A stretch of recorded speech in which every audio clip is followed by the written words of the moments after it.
Une nouvelle faction yéménite déclare la guerre aux Houthis iraniens dans les dernières heures du 20 juillet 2026.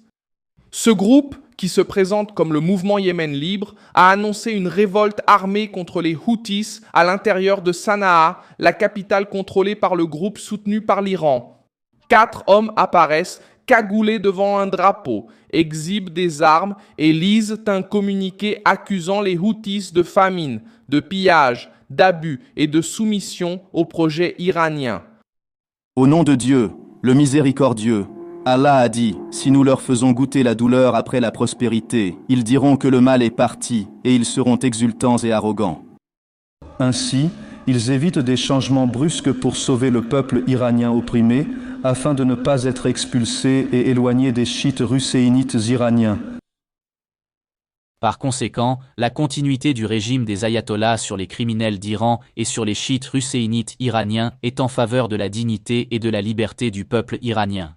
Et le destin du régime iranien, en encourageant la révolution de Téhéran pour tout l'Iran, est l'émergence de la liberté et du leadership révolutionnaire iranien.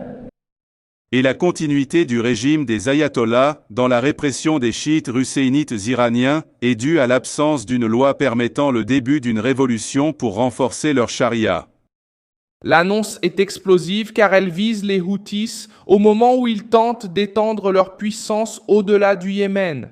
Les profils qui ont diffusé l'enregistrement affirment que la nouvelle faction a lancé une offensive de grande envergure depuis Sanaa. La vidéo montre une déclaration publique, mais elle ne prouve pas encore qu'une guerre interne a déjà commencé dans les rues. Même avec cette prudence, l'enregistrement révèle une tentative claire de transformer la révolte contre les Houthis en un mouvement armé. Le groupe veut reprendre la souveraineté du Yémen et briser l'influence iranienne. Je jure devant Dieu et le peuple yéménite que ces actions auront des conséquences criminelles. Je me suis réuni pour citer la parole de Dieu, exalté soit-il. Combattez pour récupérer le Yémen et rompre l'influence, car Dieu n'aime pas les transgresseurs. Par conséquent, combattez les infidèles et tuez ceux qui oppriment par la guerre, où que vous les trouviez.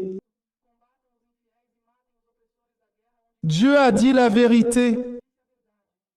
Écoutez l'impact iranien au Yémen. Le message cherche à attirer les Yéménites révoltés par la pénurie, la répression et le contrôle politique exercé par Ansarullah. Si des désertions, des attaques confirmées ou des ralliements tribaux apparaissent, les Houthis pourraient en faire face à une menace au sein même de leur centre de pouvoir, précisément au moment où ils déplacent la tension, les missiles et les forces navales pour faire pression sur l'Arabie saoudite. Dans le même temps, les Houthis ont annoncé un blocus maritime immédiat contre l'Arabie saoudite. La mesure a été confirmée par Reuters et Associated Press. Le porte-parole militaire Yahya al-Sarraj a déclaré que les navires liés au royaume seraient la cible de ce que le groupe a appelé une réponse de blocus pour blocus. Les Houthis affirment qu'ils réagissent au blocus imposé au Yémen et à l'attaque récente contre l'aéroport international de Sanaa. L'annonce a intensifié une escalade qui avait déjà rompu 4 ans de relative accalmie après que des missiles des Houthis ont été lancés contre le territoire saoudien. Dans cette vidéo, Yahya al-Sarraj apparaît à la tribune devant des symboles militaires pendant la lecture du communiqué. Lors de la grande manifestation de millions de personnes ce vendredi d'alerte et de mobilisation, ainsi que lors des rassemblements et rencontres tribales précédentes, les forces armées du Yémen déclarent ce qui suit.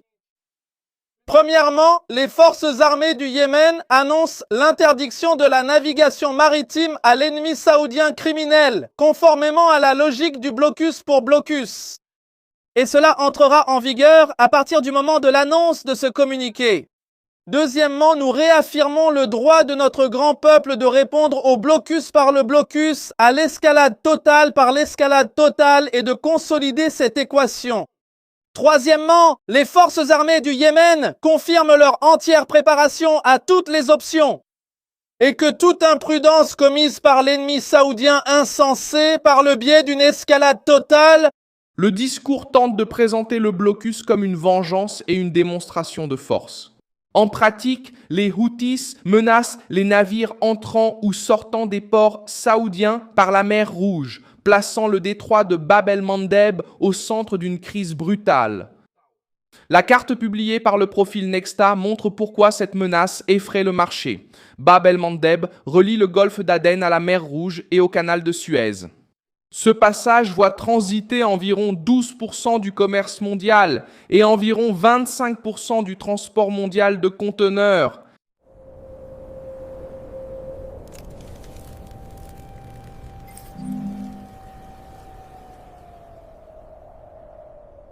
Toute attaque dans cette zone peut obliger les navires à contourner l'Afrique, augmentant ainsi le temps de trajet, le coût du carburant, l'assurance et le prix des marchandises.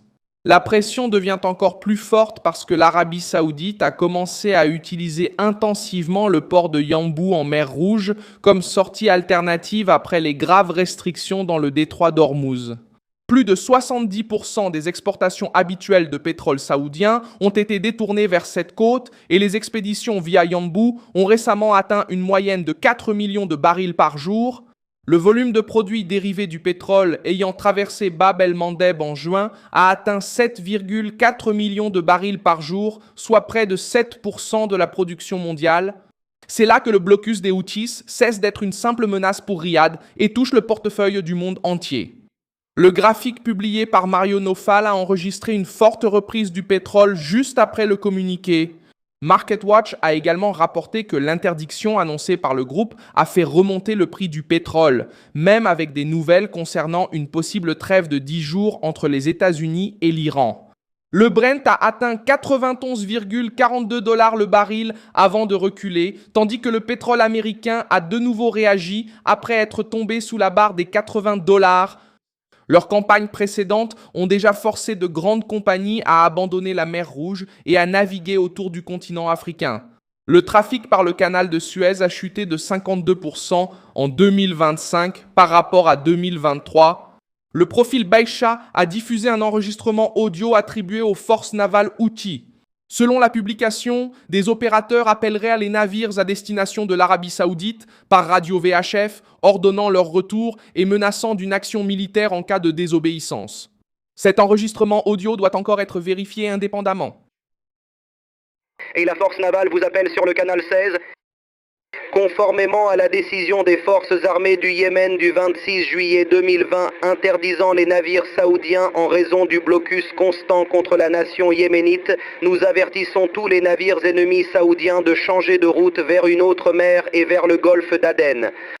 En cas de non-respect de la décision des forces armées du Yémen, ces navires deviendront nos cibles. À vous. Néanmoins, cela correspond à la consigne annoncée publiquement par le groupe et montre comment l'intimidation peut commencer avant l'attaque en utilisant des messages radio pour semer la peur parmi les équipages et les entreprises. La crise a également été illustrée par des images d'un navire en feu près d'Oman. La lettre d'Ormuz a associé l'affaire à un navire saoudien touché par la garde révolutionnaire iranienne. L'information confirmée par Reuters est plus précise. 2 navires exploités par la société grecque Dynakon, l'Achelous et le Kavomaleas, ont été touchés près d'Oman. Le Kavomaleas, battant pavillon maltais, a pris feu après avoir été touché par un projectile encore non identifié. L'attaque près d'Oman et le blocus annoncé au Yémen resserrent les 2 extrémités des routes énergétiques du Moyen-Orient. Ormuz subit des attaques et connaît une forte réduction du trafic. Bab el-Mandeb subit maintenant une menace directe des Houthis. La combinaison place l'Arabie saoudite face à un blocus maritime qui peut toucher aussi bien les navires se dirigeant vers l'Asie que ceux remontant vers le canal de Suez. La nouvelle faction yéménite tente justement de se développer dans ce contexte, en déclarant la guerre aux Houthis alors que le groupe ouvre un front contre l'Arabie saoudite. Le mouvement Yémen libre cherche à présenter les combattants soutenus par l'Iran comme une force qui entraîne le peuple yéménite dans une guerre régionale. Le choix de Sanaa dans le communiqué a un poids énorme, car la capitale est le cœur politique et militaire de la domination des Houthis dans le nord du Yémen. Les prochaines heures devraient montrer si l'annonce entraînera des arrestations, des désertions, des ralliements tribaux ou des affrontements confirmés. En mer, les compagnies maritimes, les assureurs et les gouvernements doivent déjà décider s'ils maintiennent les routes par la mer Rouge ou s'ils détournent les navires avant que la menace Houthi ne se transforme en attaque réelle. La fracture interne demande encore à être confirmée sur le terrain, mais le blocus naval a déjà été officiellement annoncé et a commencé à ébranler le secteur pétrolier, les ports saoudiens et les routes commerciales les plus sensibles de la planète.